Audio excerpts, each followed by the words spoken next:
Olá, alunos e alunas da licenciatura em Pedagogia, sejam bem-vindos à nossa disciplina Teorias Educacionais. Hoje iremos estudar a unidade 3, que tem por título Teorias Crítico-Reprodutivistas e Contemporâneas da Educação. Nesta aula, nós estudaremos a teoria da violência simbólica, de Bourdieu, a teoria dos aparelhos ideológicos do Estado, de Louis Althusser, a teoria da escola dualista, de Baudelot e Stabler, e as teorias contemporâneas da educação, entre elas o neocognitivismo, a tendência racional tecnológica, holística e pós-moderna. Os objetivos da nossa aula são compreender o contexto de surgimento das teorias crítico-reprodutivistas e as características segundo Bourdieu, Althusser, Baudelot e Stabler. Também temos por objetivo caracterizar as teorias e correntes contemporâneas da educação. As teorias crítico-reprodutivistas surgiram de um movimento intelectual de tendência crítica baseada nos estudos marxistas, e elas se desenvolveram nos anos de 1960 a 1970 na Europa, principalmente na França. Os teóricos crítico-reprodutivistas, eles tentam explicar a educação por meio de uma estrutura dominante que utiliza a escola como espaço de perpetuação da dominação. Para essa teoria, a educação é um instrumento utilizado pela classe dominante para reproduzir a divisão de classes, as diferenças sociais, e assim a escola é um espaço de reprodução dessas desigualdades. Eles entendem a educação a partir dos seus condicionantes sociais e a escola, nesse sentido, é dependente da sociedade. De uma forma geral, para essas teorias crítico-reprodutivistas, a educação ela tem um papel de reproduzir as sociedades de classe e de reforçar o modo de produção capitalista. E daí nós temos as três principais teorias crítico-reprodutivistas: a teoria da violência simbólica, a teoria dos aparelhos ideológicos do Estado e a teoria da escola dualista. A teoria do sistema de ensino como violência simbólica foi desenvolvida pelos autores Pierre Bourdieu e Jean-Claude Passeron na obra A Reprodução, de 1975, e para esta teoria o sistema de ensino é definido como uma modalidade da violência simbólica. São esses autores que nos trazem esse conceito de violência simbólica, que significa o ato de imposição arbitrária do sistema simbólico da cultura dominante sobre os demais sujeitos. Para os autores, além da violência física, existe uma violência velada, a violência simbólica. Ela tem um papel de reforçar, por dissimulação, as relações das forças materiais. Então, a violência simbólica ela impõe significações como legítimas e verdadeiras, dissimulando as relações de forças que estão por trás ou que sustentam. Para essa teoria, a escola ela é um instrumento de reprodução da cultura dominante no ambiente escolar. E aí nós podemos verificar na imagem onde tem um garoto em que diz o seguinte: o mundo está cheio de gênios que creem ser idiotas porque sempre vão mal naquilo que os obrigam a ser bom. Isso significa a imposição arbitrária de um sistema simbólico que existe na escola e que coloca para todos os alunos terem um bom desempenho, mas esse bom desempenho é colocado por uma cultura dominante para que esses sujeitos atinjam. Então, dessa forma, é considerada também uma violência simbólica. Nessa teoria também, a ação pedagógica é uma imposição arbitrária da cultura dos grupos dominantes para as classes dominadas.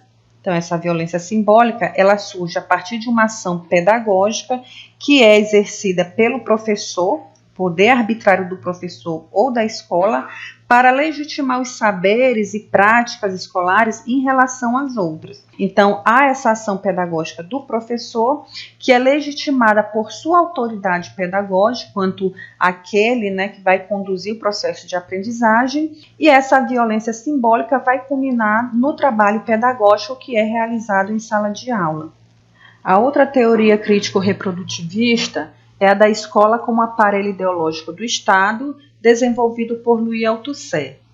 Para esse autor, ele também concorda que existe uma reprodução das condições de produção, do modo de produção capitalista, e isso é reproduzido na escola. Portanto, nessa teoria, ele acredita que é na escola que existe a disseminação das ideologias, né, para a perpetuação das diferenças de classe.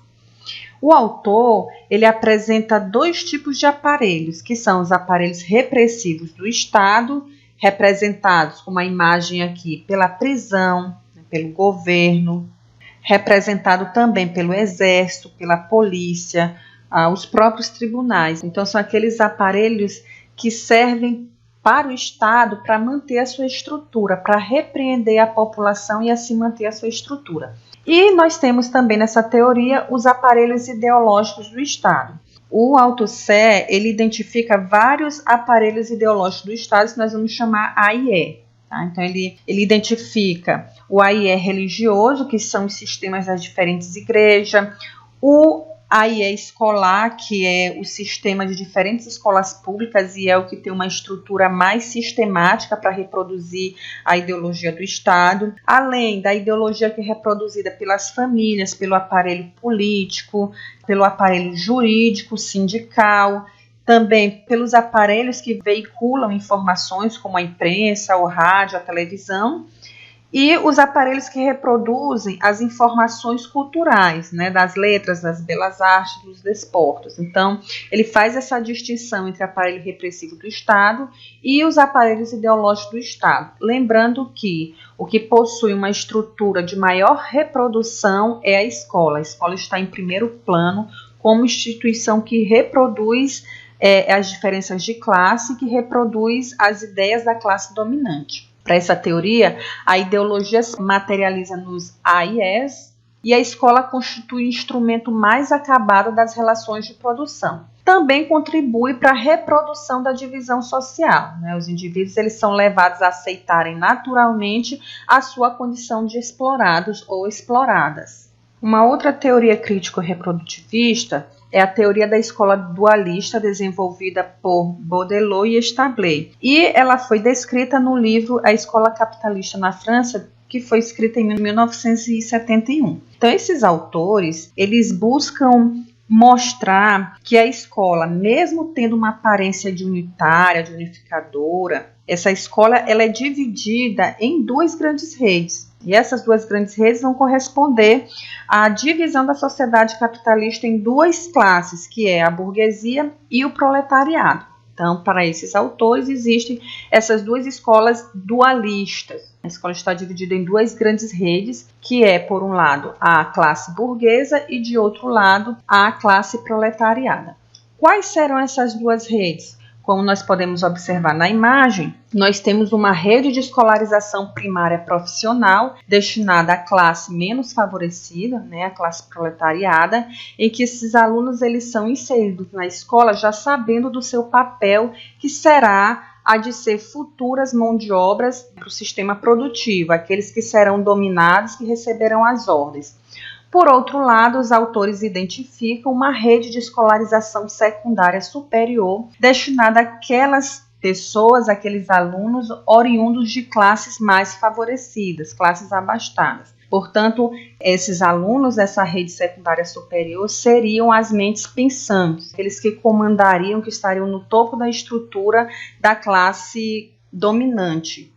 É importante dizer que essas teorias crítico-reprodutivistas, como o próprio nome diz, elas não vislumbram uma possibilidade de transformação a partir da escola. Para essa teoria, a escola reproduz as desigualdades sociais através de métodos, de conteúdos de ensino que privilegiam implicitamente uma forma de cultura própria da classe dominante. Então, elas não vislumbram essa mudança a partir da escola. A escola é mesmo reprodução, fruto dessa sociedade capitalista e vai continuar desse jeito. Um outro grupo de teorias e correntes que nós temos e que se difere da primeira que nós vimos no começo dessa aula são as teorias e correntes contemporâneas da educação. Em virtude das transformações sociais, culturais e políticas que vivenciamos hoje no mundo contemporâneo, é que exige essa nova análise, novo olhar sobre o fazer pedagógico. Daí surgiram várias teorias e correntes, entre elas a racional tecnológica, a neocognitivista, teorias sociocríticas, teorias e correntes holística e pós-moderna. É o que nós iremos ver nos próximos slides. Dentre essas teorias ou correntes contemporâneas, nós podemos destacar a corrente racional tecnológica, que se sobressai o neotecnicismo, que é um retorno ao tecnicismo que nós estudamos na segunda unidade. É uma pedagogia que está voltada para a formação do aluno, com vista ao sistema produtivo e industrial, portanto, como tem aqui, está a serviço da formação para o sistema produtivo, e ela utiliza técnicas mais apuradas, que tem aí por trás, né, todo esse aparato computacional e midiático. É interessante destacar que ela está fundamentada na racionalidade dos processos de aprendizagem, para que também ela seja empregada no desenvolvimento das atividades profissionais, quando o aluno já estiver no campo de trabalho, então visando essa racionalidade também profissional. Está fundamentada também num currículo por competência, em que o aluno ele tem que desenvolver competências e habilidades, e que isso pode ser aferido em testes. Nós podemos destacar alguns desses testes que nós temos hoje, como, por exemplo, o IDEB, o SAEB, o Provinha Brasil e tantos outros testes que estão pautados também numa perspectiva racional tecnológica de um currículo por competência. As principais características dessa corrente é formar, né, um corpo de profissionais técnico-intelectual que domine esses conhecimentos computacionais, da informática, das mídias, mas também voltado para uma formação de mão de obra. Como já foi falado, o currículo ele é desenvolvido por competências e habilidades, voltado para o treinamento, em que os alunos podem dominar esse currículo por competência, né, os conhecimentos e as habilidades, que eles dominem isso durante a sua formação e que eles possam empregar todo esse arcabouço de competências e habilidades durante o seu exercício na indústria ou no sistema produtivo. Uma outra corrente apontada pelo professor Libânio é a corrente neocognitivista. Essa corrente ela se refere a estudos relacionados ao desenvolvimento da ciência cognitiva associada à utilização de computadores. Então, é o estudo da aprendizagem, do desenvolvimento da cognição e da inteligência baseada no uso de computadores, o que chamamos de inteligência artificial. O objetivo dessa corrente cognitivista é buscar novos modelos, estudar referências para avançar numa investigação que vai conciliar tanto os processos psicológicos e a cognição.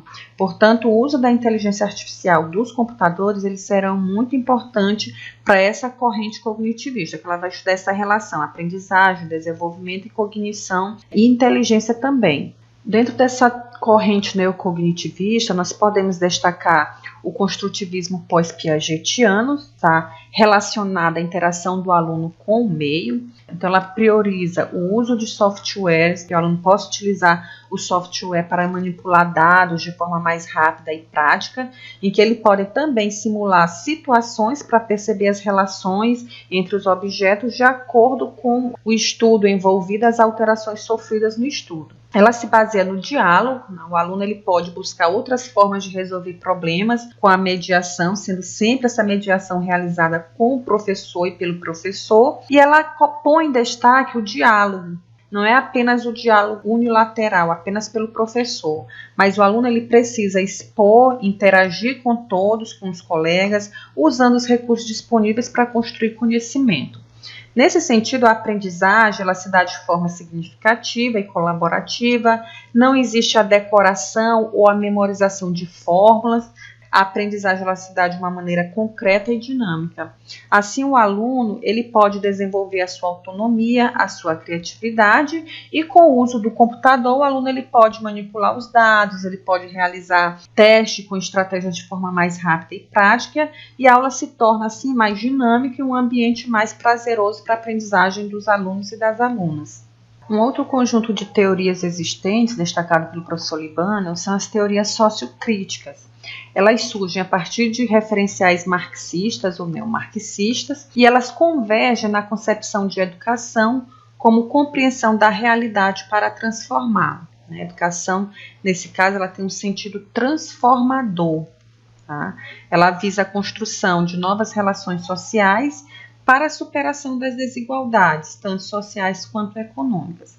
E aí nós temos três teorias, que é a teoria curricular crítica, a teoria histórico-cultural e a teoria sociocognitiva. A teoria curricular crítica, ela dá atenção aos fatores sociais e culturais na construção do conhecimento, portanto, ela critica, ela questiona como são construídos os saberes escolares, e ela se propõe a analisar os saberes particulares de cada agrupamento de aluno, né? Os temas em destaque são cultura, ideologia, currículo oculto, linguagem, poder e multiculturalismo. Então, nessa teoria, o currículo ele toma como primícia as experiências que tornam a escola um ambiente aí propenso para a criação e produção de cultura.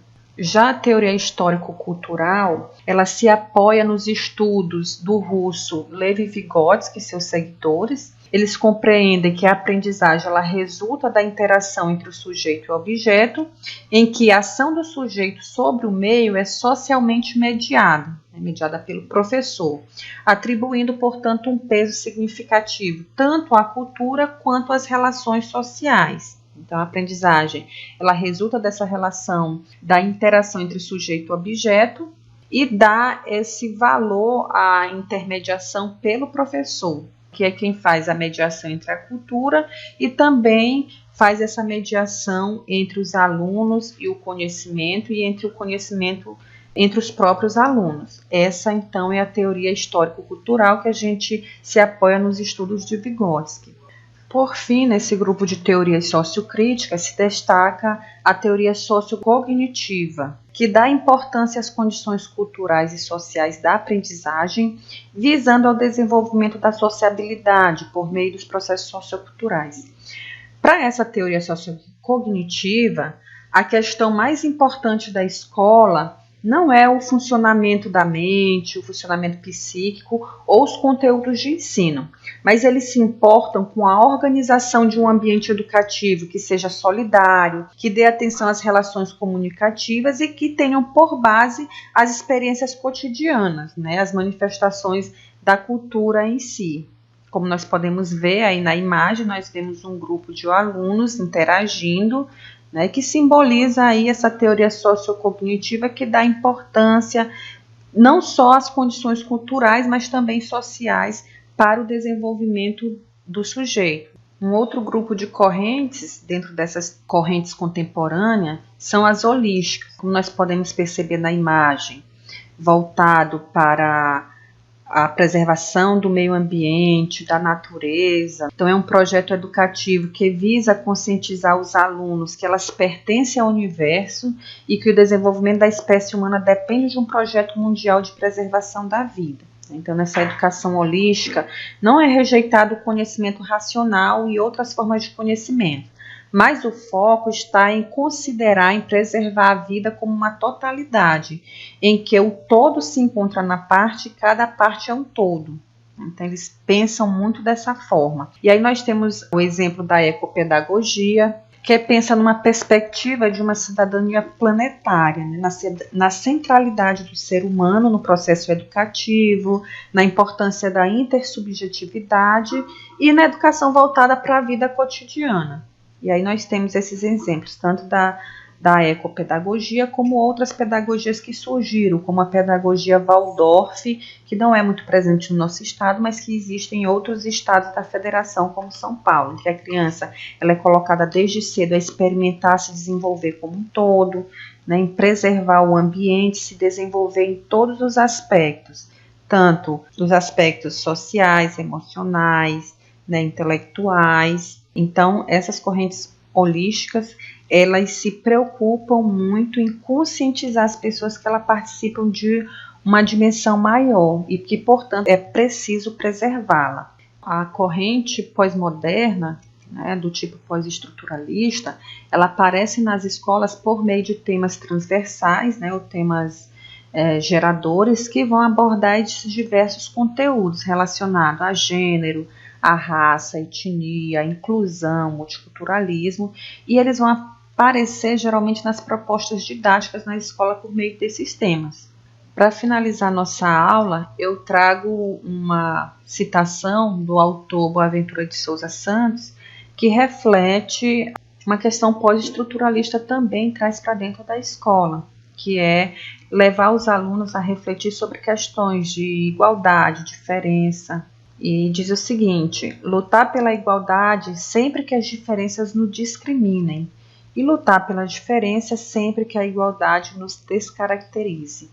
Que vocês possam aprofundar os conhecimentos no material complementar no AVA, tá disponível. Desejo a vocês bons estudos e até a unidade 4.